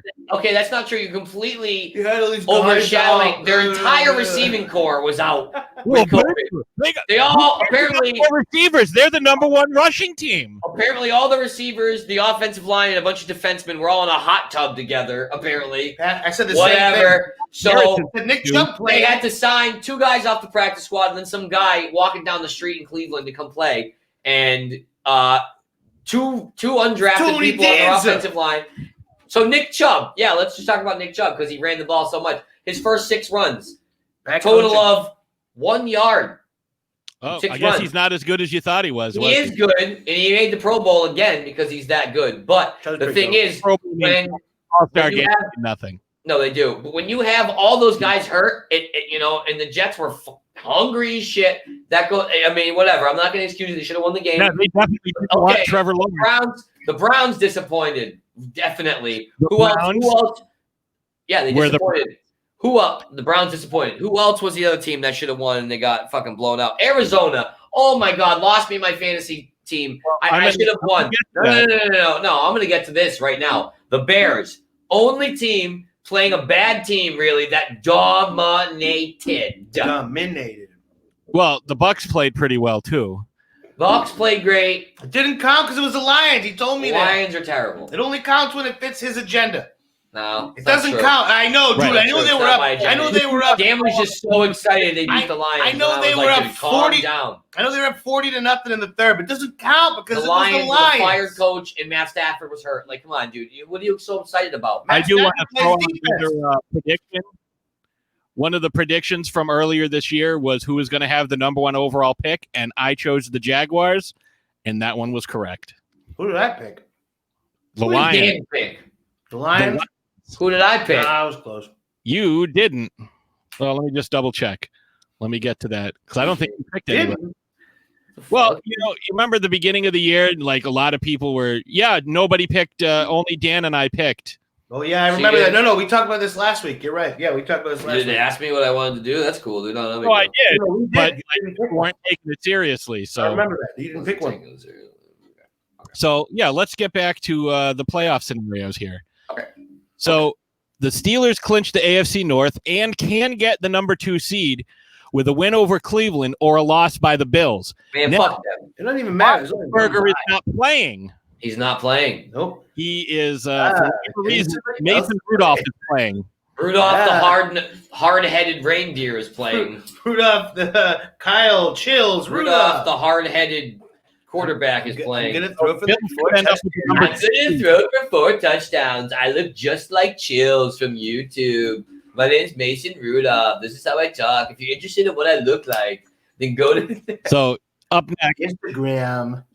I don't want to say everything. East, and like we said, can grab the number 2 seed. Bills are awesome, dude. They're so good. They're winning me money. The Dolphins. And the Dolphins are fighting for their playoff life. So if the Bills beat the Dolphins, they get the number 2 seed. Wait. They got an important win this week. Who'd they beat? Oh, your boys. Ooh. Yeah, they did. They beat them. Take that real quick, Dagger. Out of your bat. I just threw in. What fucked up? That should have been an offsetting penalty because the guy who grabbed Fitzpatrick's face mask had an arm around his throat. He was in a chokehold. He was trying to escape. That was one of the most ridiculous passes, though, I've ever seen. It was so stupid. Throw. It was so stupid. But that whole game was just so dumb. The Raiders played awesome. They shut down Tua, really. He was playing okay, but not shit. He just was like dinking and dunking, you know? The Raiders are playing good, and then they bring in Fitzy, and he fucking Fitzmagics them. Like, come on, man. I just... And then they go after. I couldn't bet on that game because I knew that was going to happen. I didn't want to bet against the Raiders. Afterwards, we're like, hey, you did a good job. He's not the starter, though. Yeah, great job, Fitz, but Tua's starting next week. I feel so bad for that guy. I've been saying this all year. The Raiders have a terrible defense. Yeah, but the Raiders are playing so good, and they, here's the thing about the playoffs. It's crazy. The Raiders are playing so good, now they're playing bad. The Bears are bad. The Bears, just saying, are hot. The Bears are hot. Just saying. Well, we'll get to the Bears. Just saying. I wanted to make a point. Do we think that they're employing the Dolphins are employing this new offense? It's like a starter-closer scenario? I think if Tua's got a short... It's not the first time this is all about analytics. Dude, no, not even only that, but it's not the first time that they've done it. Right. And then started Tua again the next game. Okay, hold on, Dan. Take off your tinfoil hat and let's continue with this. I don't know. It's a little tinfoil-y. If they do it again, if they start Tua... No, he was playing bad. He's playing bad. He played poorly, they take him out. He was playing poorly. Yeah. Listen, I understand. They know they have a guy they can bring in. I understand it's the scenario, but it's not the first time they've done it. And also, coaches try not to do that so as not to destroy people's confidence because that happens too. But this is like the third time they've done it. This is not the first time they've done it. No, it's not. And then he still started the next game anyway. It's like, wow, you suck so bad. We're taking you out, but you're going to start next year. So you know. They're just so game. playing him. So what I'm saying is maybe they're doing it as a mix on purpose. No, then they would do it I don't see why not. They would do it every game. They wouldn't do it on here and there. Maybe they do it when Tua's not playing well. As needed. Yes, I agree. Okay, you're right. As needed because they bench him when he sucks. The leash seems exceptionally short. If Tua's playing well, they keep him. Like, the game's still intact, but maybe we don't think you could do it. So let's settle down over there, Dave. So let's move on. So the Titans can win the AFC South if they beat the Texans, or along by the Raisins, Colts, or Dolphins. Those bitches can't play in the snow. Dolphins get in with a win over the Bills, or losses by the Raisins, Browns, or Colts. So a lot of the seeding happens. It's going to be between the Raisins, Browns, Colts, Titans. All of those teams winning and losing is going to determine who gets in because they're playing. There's 3 teams that are definitely in. But then you have 1, 2, 3, 4, 5. So Chiefs, Bills, and Steelers. Chiefs, Bills, and Steelers are in. Yeah, so you got Browns, Titans, Colts. Raisins. Browns are in, right? Colts. Browns are in pretty much as long as they. I think do they have to win? Or are they in already? There's 4 or 5 teams tied at 10 and 5. A lot of shoes left to drop. Oh, Browns won 10 games. Oh, you lost 2 bets there, Pat, because you bet they wouldn't win 9 or 10. So you lost 2 bets on that. Think they would. Oh well, you're wrong. Just saying. That's all right. Dave was wrong. I'm betting. I'm just collecting. I didn't bet on it. You bet on the Patriots. You lost on that. I'm betting everything. I'm taking everybody's money. Joe Murray. I bet everybody on this show. I haven't lost a bet on this show. Somebody challenge me. Challenge him. You've lost bets on the show. Ooh, all right. Bet. So let's move on to the playoff picture in the end. Paul Bunyan.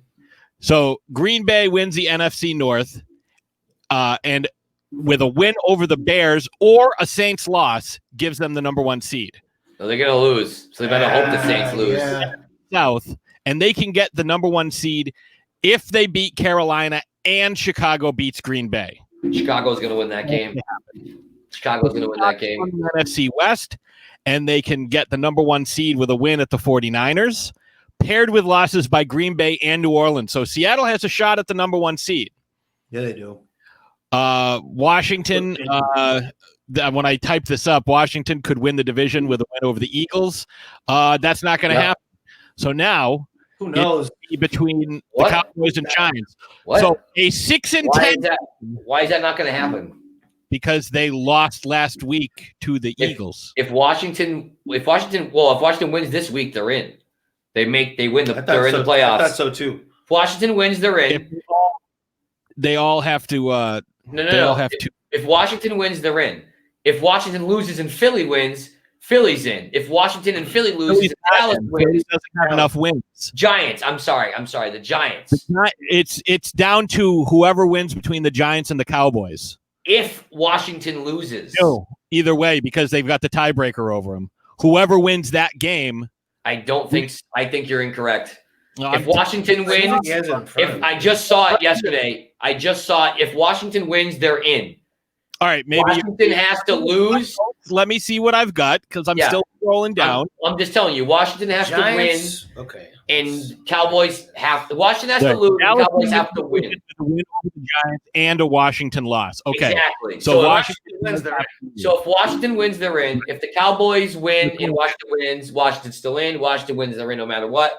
So it's up to those 2 games. So Washington can control its own destiny. Yeah, Cowboys can't. Cowboys have to hope. Washington gets in if they win or there's a tie or a loss. Yeah, there's a tie. That's not going to happen. So Washington wins the race. Tie. Giants can win if they win and Washington loses. So Cowboys only get in if Washington and the Giants lose. They're the worst odds. Well, the Cowboys and Giants are playing each other. I'm just saying. So yes, they both have to lose. Yeah. Correct. So if Washington loses, whoever wins that Cowboys-Giants game wins that division, and at 6-10 hosts the playoff.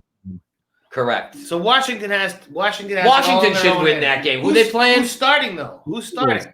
Smith is playing. I think they're going to try to start Smith. You don't have anybody else. Smith ain't playing though. Well, they just got rid of Haskins. Yeah, I know they got rid of Haskins, but I'm pretty sure that Smith wasn't ready to go. No, they said last week. He was last week when they lost. Yeah, they're going to try to let him get ready. Okay, as of like 2 days ago, he wasn't scheduled to be ready to go.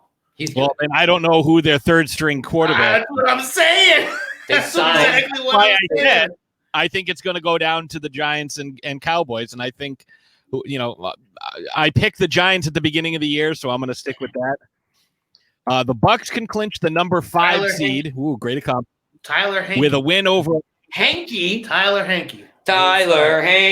Because again, the Rams can clinch with a win or a Bears loss.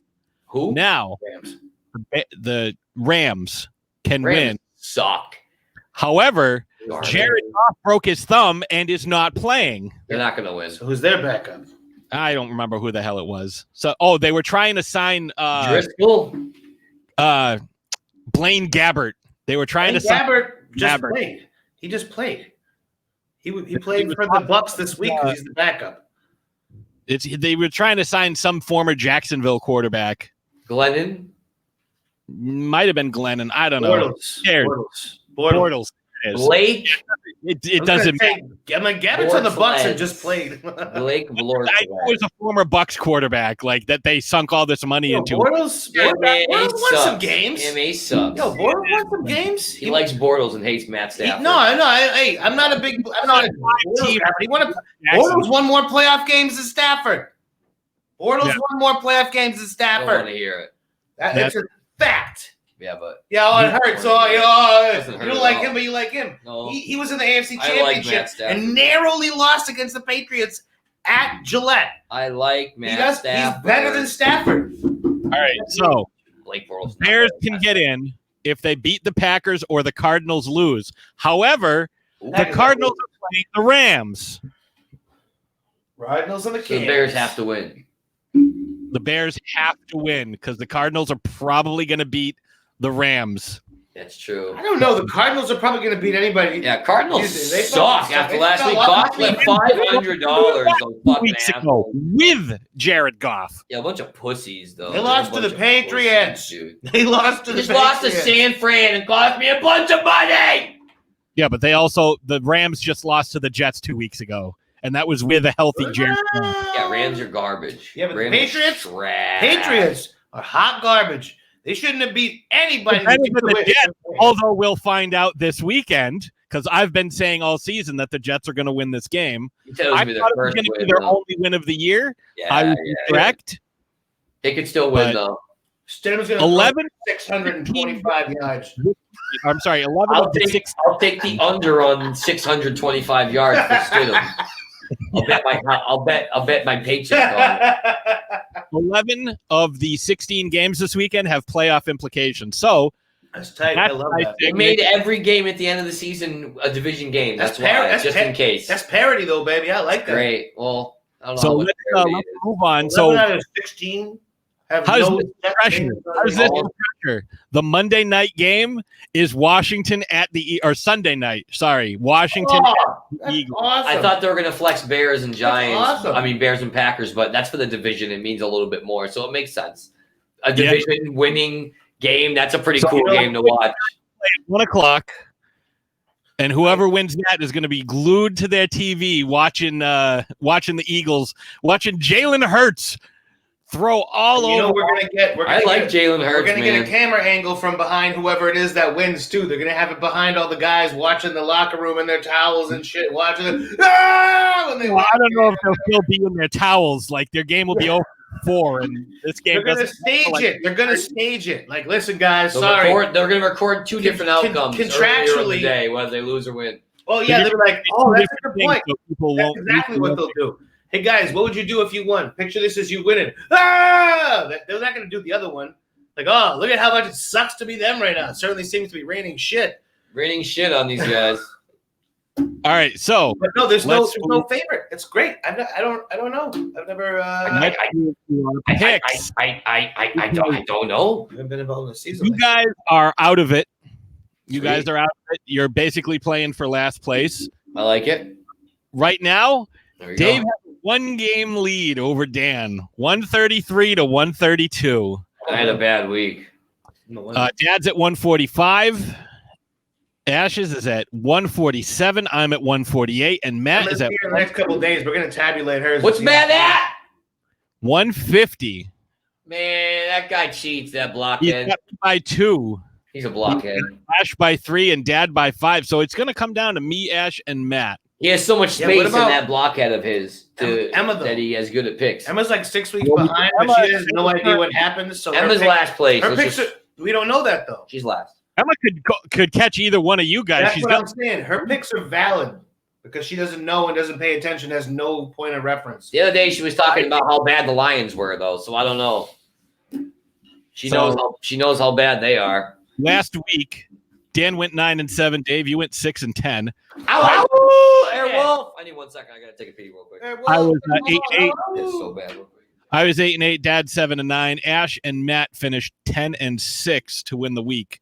So after this week, we'll probably all the scores. Who had the best overall week and who had the worst overall week, and also who won the most weeks and who lost the most weeks. I'm gonna go with probably either you or Dave losing the most weeks. It's probably me. You guys are neck and neck. You're 1 game apart. Yeah, that's pretty bad. And that's only because you beat him by 3 games this week, and you're still down by 1.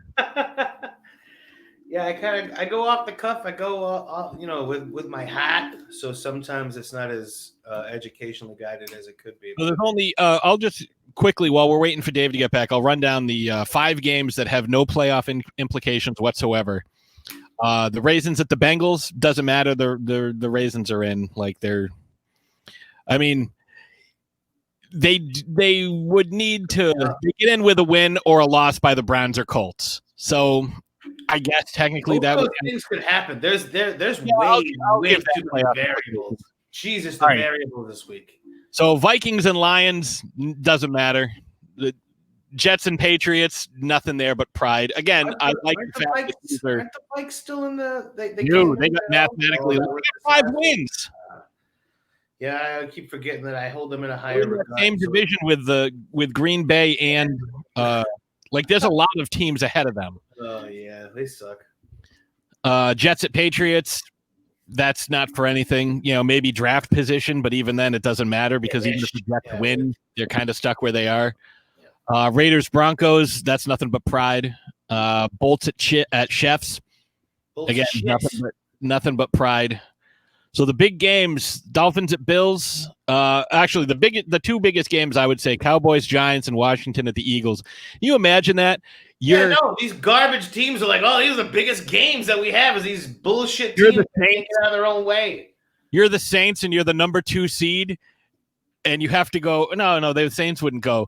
Tampa has to go into Dallas or into New York. That's what I was saying, though. It's like there's going to be a first-round game for one of these good teams that's just an automatic win because there's no way any of these NFC East teams are going to do anything. Like there's going to be one of them that's just going to get stomped into the ground in the first round because they're not that good. They're inferior. They can't beat these real teams. There was a thing that happened a couple of years ago where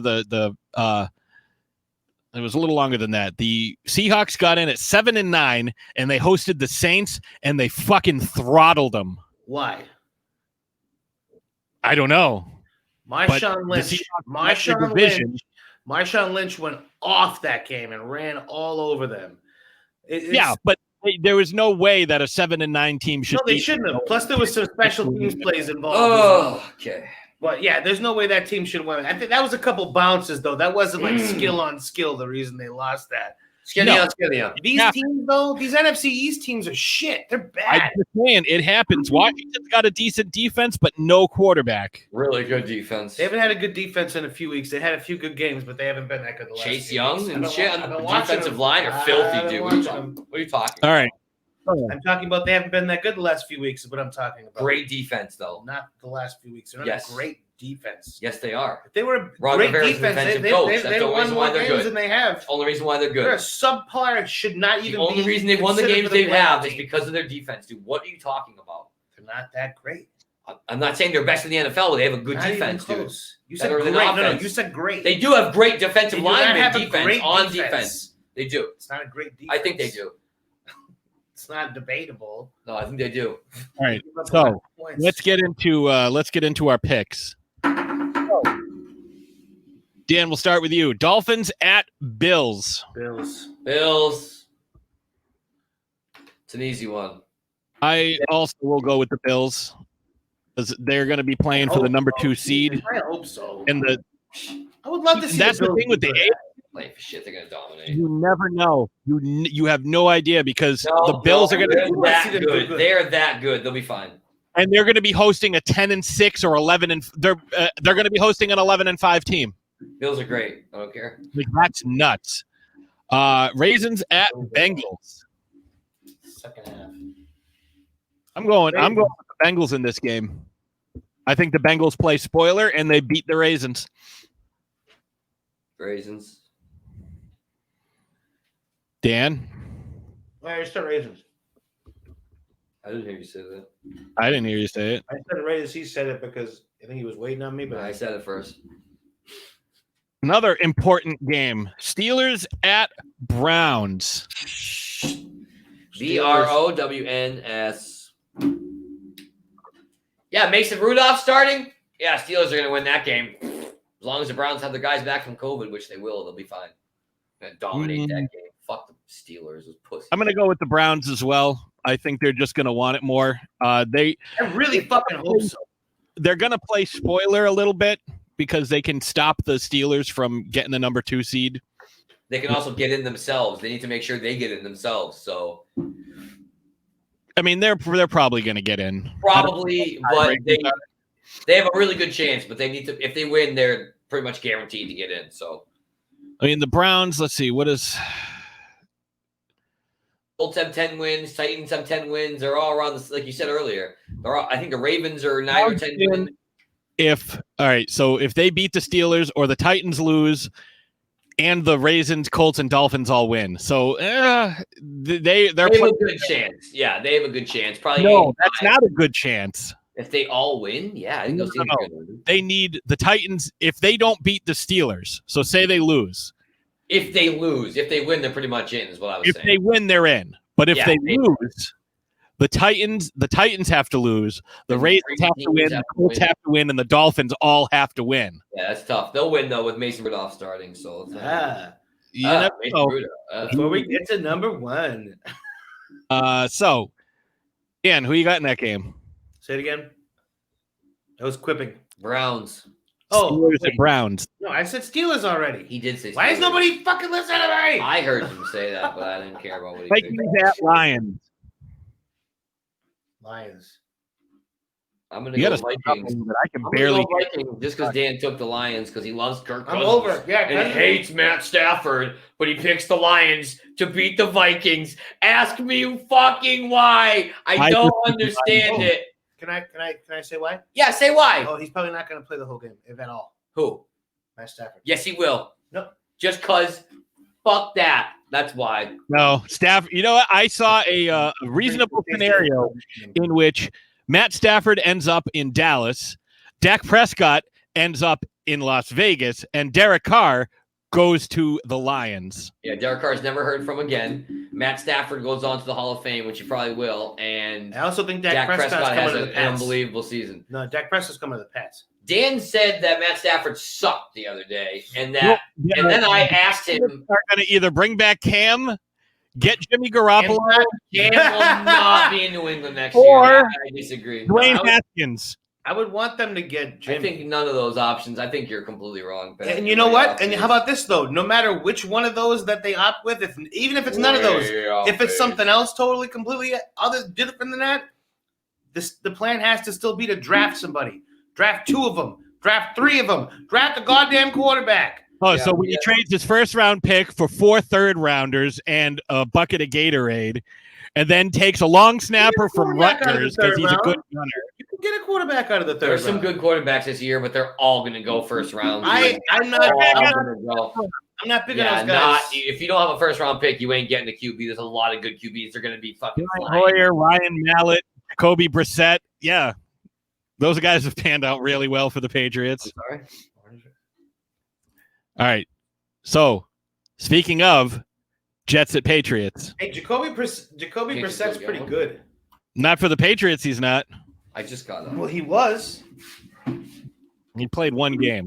I know exactly was. So, Jets at Patriots. Yeah, but he's still I'm very taking the effective. Jets. Dan's, I'm assuming he's going to take the Patriots. Patriots. All right. Now, I have to pick the Giants because I picked them at the beginning of the year. Although I think they have a better shot with Colt McCoy than they do with Daniel Jones playing. If Daniel Jones is healthy, even no. But Daniel Jones is all about mobility, and he's hurt and can't run. So, he's a bust. So Cowboys at Giants. What you got? Cowboys. I honestly, I think I want the Cowboys to win that division, so I'm going to go Cowboys. Yeah, everybody picked the Cowboys but me. I picked the Giants. All right, Falcons at Bucks. Bucks. We'll go up 30-7 again, and Tommy will be out in the third quarter. Mwah. Actually, you know what? Bucks. Bucks. Baby. I'm thinking Bucks. I'm going Falcons. Of course you are. I picked them again. I picked them a couple weeks ago, and they almost beat them. Packers at Bears. Yeah, but hey, they lost though. Yeah. Bears all day. Packers.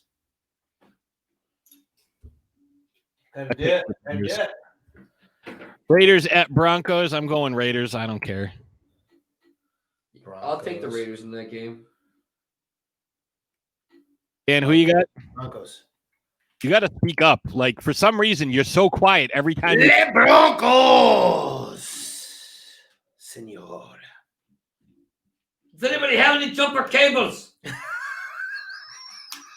Whatever, senor ding dong. Jumper cables. I just watched.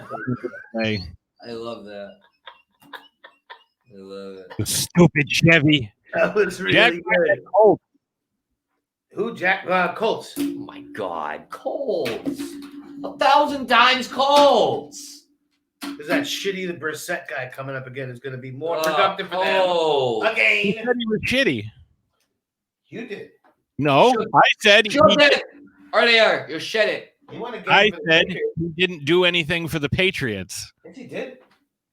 He did. He won a couple of games. Yeah, He won our game. He started when Jimmy went down. 1.5. Jimmy went down in the first. The Warriors are winning. Probably Yeah, Warriors. They were losing by Jimmy went 18. down in the first quarter of a game, and then he was in Jimmy, the next two. Jimmy went down in the first game. Jimmy All really. right, Chargers at Chefs. Jimmy's new in town. Yeah, Jimmy Jay. really doesn't really know anybody. Hey, whoa! Don't worry about Jimmy. Jimmy ain't here no more. Yeah. Jimmy's okay with Frank's status. He thinks it's okay. Yeah, He's cool with any kind of feels like lifestyle that's the you direction choose. we should go. All right, so Chargers at Chefs. Chiefs, chefs. I want the cooks. Yeah. Chefs.